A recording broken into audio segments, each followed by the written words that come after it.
Nous voilà dans le début de l'automatisation sur contenu unique. Donc là, le principe, ça va être de scraper des articles et des sites, de récupérer les articles, de les réécrire et ensuite de les envoyer automatiquement sur les différents sites qu'on va enregistrer. Donc la première étape, c'est de ajouter un nouveau site web ici. Pour le coup, j'ai récupéré un nom de domaine que j'ai monté et je souhaite remplir tous les articles de blog. En générant un mot de passe pour contenu unique, ici, on autorise la connexion à l'application à se connecter pour ensuite publier les différents posts. Donc là, on vient de l'ajouter ici. Donc la première étape, elle est bonne. La deuxième étape, ça va être de récupérer les articles qui nous intéressent sur d'autres sites concurrents ou sur des ressources qu'on a déjà faites. On va dans article extrait. On peut ici extraire des articles. On va renseigner les différentes URL des sites qui nous intéressent. Il va nous indiquer le nombre de posts à chaque fois.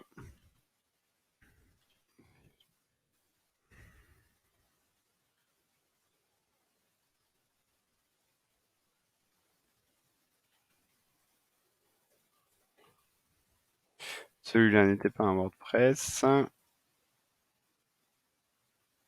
Celui-là, on est bon. Donc là, on va pouvoir extraire 500 et quelques articles sur notre thématique bien spécifique, bien définie. Je clique sur le bouton et là, ça va se lancer au fur et à mesure. C'est vraiment très rapide. On va les récupérer un à un et ça va nous les enregistrer dans notre base d'articles. Ok, donc ici, on a extrait nos différents articles. Quand on clique sur retour, on a du coup la liste de tous les articles qu'on a récupérés, qu'on peut filtrer par catégorie, par nom de domaine ou par langue. Donc ici, je suis sur mon interface avec tous les articles que j'ai scrappés, avec les catégories et les infos. On va venir filtrer par rapport au nom de domaine que je viens de récupérer. Donc là, j'ai sélectionné mes différents noms de domaine. Je peux filtrer. Ça m'affiche mes 82 résultats. Il y en a qui se sont perdus parce qu'on a fait des règles spécifiques. Et ensuite, on vient les traiter.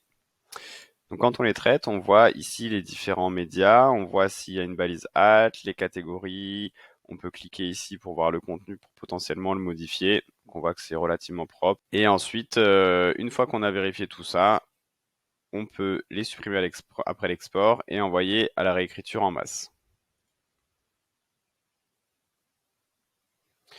Donc ici, on définit les colonnes qui sont à réécrire, donc généralement le title et le contenu. Le fichier contient des en-têtes, on va intégrer dans le fichier importé, donc le title dans le title, le contenu dans le contenu. On valide le fichier et on lance la réécriture. Une fois que vous avez la réécriture qui est terminée ici, vous pouvez cliquer sur afficher et là vous aurez un petit bouton publier sur un site web.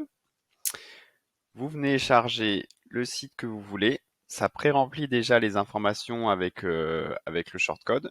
Ici, moi, généralement, je le mets en planifié sur plusieurs jours, donc du 9 à 13h33, date aléatoire au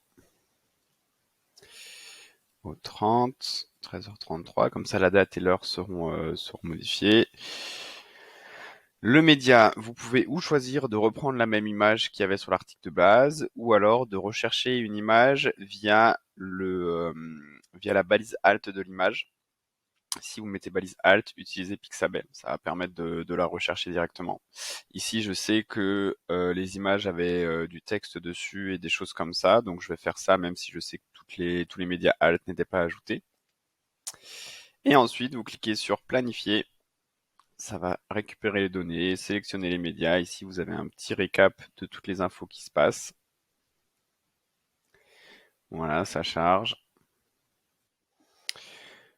Donc là, ça a tout envoyé et on voit que sur le site internet, du coup, j'ai 29 articles planifiés. Il y a eu quelques erreurs et quelques problèmes qui vont être corrigés.